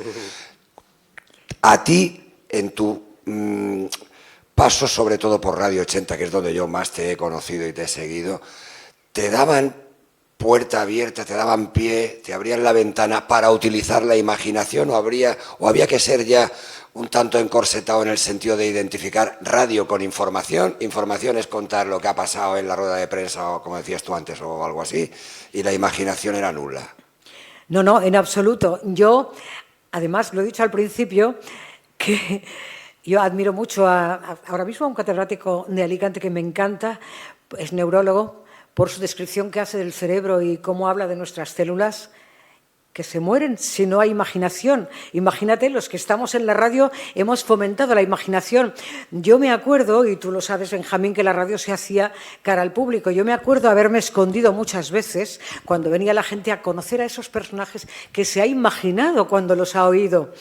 Y claro, tú no querías decepcionarles porque la imaginación es un mundo enorme, enormemente grande. Así que yo estoy a favor de la imaginación. Por supuesto que tiene que haber televisión, no hay lucha. Además, la radio es un medio que cada vez que ha aparecido un medio nuevo, cuidado que viene la radio, cuidado, es como cuando un señor te abre la puerta, le abre la puerta del coche a una señora y ¡cuidado que vienen los fachas! A ver si no mezclamos la velocidad con el tocino, que son cosas diferentes. La radio siempre ha tenido un sitio. Y mira, me acabas de recordar una cosa. Yo también estuve practicando esa imaginación cuando trabajé en Radio Orihuela. Más discreto porque, claro, había una audiencia de la Vega Baja. Pero en la Vega Baja aprendí muchas cosas de los oyentes, pero también de mi trabajo allí. Recuerdo que yo cada mañana me desplazaba a Orihuela y tenía que hacer un informativo que en realidad era la repetición del informativo de la noche anterior, porque sabes que a nivel local no hay más cosas. Así que yo misma me sentía aburrida y pensaba, ¿cómo debo aburrir si hay alguien que se le ocurre poner esta radio a esta hora? Y entonces se me ocurrió que sería bonito comenzar el informativo. Ahí viene lo de los escritos, cuando yo era, por designación general, niña castigada. Se me ocurrió escribir algo porque yo iba a Orihuela en el tren. Tuve un accidente muy grave yendo en coche y ya acabé dejando el coche en la estación, iba en el tren. El tren era antiguo, iban los asientos unos enfrente de otros. Pero bueno, lo decía porque se me ocurrió que yo podría escribir una pequeña entrada antes del informativo, aquel tan aburrido y tan serio, ¿no? Algo que mi imaginación disparara en ese momento, un pensamiento, algo con lo que la gente se sintiera identificado cuando empieza el día, un estímulo, una ilusión para pasar 24 horas. Y dije, esto va a ser genial, yo lo hago en un plis-plas en el tren. Se lo comenté al técnico de turno, que sabes que teníamos la pecera, y luego el señor del control. Y aquel chico, que era muy atrevido y muy loco, casi tanto como yo, dice, esto no se lo digas a Baldomero. Baldomero era el jefe. No se lo digas porque no te lo va a consentir. Ya sabes que él es muy cuadriculado y esto de... No. Pero tú hazlo. Digo, si luego se va a enfadar, yo te lo pongo. Tú mañana lo traes y lo haces. Así que yo comencé a hacer aquello. Escribía lo que se me ocurría y en 3 minutos, no mucho más, entraba en seco, con un poquito de eco, que siempre me ha gustado hablar así porque nos da una calidad diferente. Yo leía aquel escrito, me lo escribía yo, pero lo leía yo misma y le daba la tonalidad y el sentimiento que había mantenido mientras lo escribía. Vi que pasaban los días y Baldomero no me decía nada. Y me decía el control, eso es que no te ha oído. Qué raro, porque él controlaba mucho su emisora. Pero un día yo escribí, me he subido al tren y en la estación siguiente se ha subido un chico guapísimo que se ha sentado delante de mí y me está mirando fijamente. Bueno, lo voy a abreviar un poco. Y yo me pongo muy nerviosa porque no sé ni dónde colocar las manos, dónde poner la vista. Me mira, qué guapo, es impresionante. Yo ya andaba por los 50, pero me gustaban los guapos, claro, soy mujer. Y aquella impresión y aquel viaje fueron maravillosos. Y luego el corazón se me iba a la boca cuando paraba el tren porque pensaba, ¿se bajará? Pero no se bajaba, y no se bajaba. Y seguía mirándome, todos callados, unos enfrente de otros. Y así llegamos hasta Orihuela. Cuando el tren paró en Orihuela, evidentemente yo me bajaba y pensé que él continuaría hasta Murcia, que es donde terminaba. Y en ese momento vi que se movía. El corazón se me saltó porque pensé, ¿baja en mi estación? ¡Qué emoción! Lo voy a tener casi todos los días si es que tiene un horario parecido al mío. Y cuando se levantó del asiento, hizo así, estiró la mano hacia atrás, sacó algo, lo estiró y salió. Era ciego. Por eso me miró todo el tiempo. Y no te quitaba el ojo de encima. Esto lo conté antes de empezar el informativo. No pasó nada, luego hice el informativo y a media mañana que llegaba Baldomero, pasó por el locutorio. Merce, cuando puedas, vente a mi despacho, que te quiero decir que quiero ver unas cosas contigo. Bueno, dice el técnico, ya te ha oído. Sí, pero me extraña, tantos días. Y cuando llego a su despacho me dice, cierra. Oye, ¿eso que has contado esta mañana es verdad? ¿Te ha pasado de verdad? Y yo digo, ostras, me está oyendo desde el principio y lo único que quiere saber hoy es si eso era de verdad. Y yo dije, ahora no puedo dejar de escribir porque me está saliendo muy bien, se lo ha tragado. Entonces, quiero decir que la radio y los que queremos el mundo de la comunicación siempre tenemos algo en la cabeza que nos lleva, no sé, estás en la cocina cocinando y de pronto se te cae un tenedor al suelo y puedes descubrir una idea brillante. Y dices, ¿es que eres maravilloso? No, es que eres un apasionado de tu trabajo. Da igual que seas fontanero que periodista, da igual. Si tú te apasionas por tu trabajo, siempre podrás hacer algo más. Por eso, en el mundo de la comunicación de ahora, que se habla tanto, una vez más, ya lo sabemos los profesionales, que viene Internet, que las redes digitales, ¿qué tal? Siempre hay algo más. Yo he encontrado en las redes digitales a periodistas que no han tenido un espacio en el mundo laboral de la empresa que todos hemos conocido y han buscado espacios donde han llevado a personajes y les han hecho entrevistas, y yo he conocido a personas que tenían cosas muy importantes y personajes que han pasado por los medios de comunicación, por un periódico, donde no han podido decir aquello que querían, donde su experiencia o su madurez les da ese espacio en el que un periodista profesional, que ahora no está en ese medio porque hay un amplio abanico, cuando era pequeña, pues puede que hubiera 1000 profesiones, no lo sé, pero ahora hay 200.000 millones de profesiones. Hay que buscar la propia y la encontraremos. Eso es lo que corrobora lo que decía Benja, que una imaginación vale más que 1000 imágenes, ¿no? Sí, es decir, lo de la imaginación apuntado. Así no matarás las neuronas. Oye, que fíjate si está teniendo éxito la charla, bueno, tu ponencia, ¿eh? Yo estoy aquí solamente de acompañante tuyo. Está teniendo, al parecer, está teniendo un pico de audiencia. Ya sabes que esto estamos emitiendo y se miden las audiencias minuto a minuto, que desde los estudios centrales nos dicen, iban a cortar a las 8 y nos han dicho, chicos, os damos 30 minutos más, tenéis ahí un rato más. No lo vamos a apurar hasta el final, pero Es verdad que vamos a agradecer a la universidad que nos haya concedido esos 30 minutos más, porque alguien, igual que Baldomero te escuchaba tan atento, alguien está allí escuchando y dice, oye, que esto vale la pena, vamos a darle unos minutos más. Pero yo quiero terminar, no sé si alguno de vosotros tiene alguna pregunta para hacerle a Mercedes. Ahora es el momento, ahora o nunca es el momento, porque yo sí que quería que cerrase este acto la presidenta de la Asociación de Periodistas, Rosalía Mayor. Pero, insisto, si alguno de vosotros tiene una última pregunta, os pasamos el micrófono. Cerramos. Gracias, Mercedes. Mercedes hoy es una mujer muy reflexiva, y ya la habéis visto entusiasta, compartiendo sus historias. Es muy espiritual. Últimamente es verdad que la relación que me une con ella de ámbito profesional, ella es colaboradora de mis programas, me engrandece cada vez que viene Mercedes y se sienta en el plató, porque aparte de alegrarme la tarde, lo que hace también es darme a veces algún consejo de estas cosas de déjate las preocupaciones, lo material, y vente un poco a lo espiritual. Mira las cosas de otra manera. Y ahora sí, Rosalía Mayor, muchas gracias. Voy a aprovechar también para contar una anécdota, ya que estás hablando tú de ese tema. Yo solo quería apuntar una cosa. Claro que cuando eres mayor y quieres... A mí el mundo del trabajo, que ha sido el que más me ha gustado, el de la comunicación, me ha permitido conocerme a mí misma. Y ahora mismo cada día me reconozco más. Evidentemente, el pertenecer a una asociación para mí ha sido espectacular, ¿no? Porque nunca he querido desvincularme. Pero es que no solo eso, sino que es que ahora me dan trabajo. Algunas veces mis amigas, algunas de las cuales están aquí, me dicen, ¿no vas a venir? No, es que estoy preparando tal.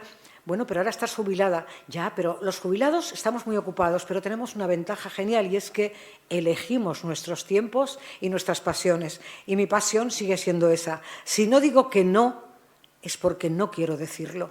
Ahora no tengo ninguna obligación. Solo me queda la pasión. Así que eso que no se pierda nunca, porque incluso aunque como Sísifo, que por cierto yo estoy leyendo mucho a los clásicos griegos ahora, Sísifo, cuando fue castigado por los dioses a subir una piedra pesada en lo alto de la montaña, que se caía al día siguiente y tenía que volverla a colocar en el mismo lugar, ¿que habrás visto trabajo más absurdo?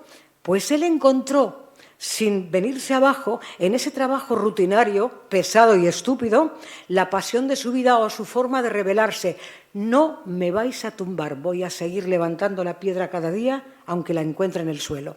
Así que adelante con eso para las nuevas generaciones. Meto ya las manos, porque como habéis visto es que es imposible callarla. La anécdota que quería contar es que cuando viene por la sede, pues yo a lo mejor estoy trabajando y cuando oigo la puerta y la voz de Mercedes, que como habéis visto es absolutamente inconfundible, digo, se ha acabado el día. Cierro el ordenador y ya me quedo a escucharla. Siempre es un placer recibirla en la sede, siempre colabora en todo lo que le pedimos, es un gustazo tenerla. Lleva magistralmente el programa que hacemos con la radio de la UMH. Todos los entrevistados por ella siempre nos dicen que ha sido un gustazo, así que ha sido una maravilla tenerte, Mercedes. Y muchísimas gracias, Andrés, por supuesto, porque sé que tenía mucha ilusión y muchas ganas de participar precisamente contigo en este ciclo que hoy cerramos en la segunda sesión. Gracias a la colaboración de la Universidad de Alicante, que tenemos aquí a varios miembros, gracias a Lorena y gracias a todos por haber asistido. Muchísimas gracias también a los que estáis por streaming y hasta la siguiente. Gracias.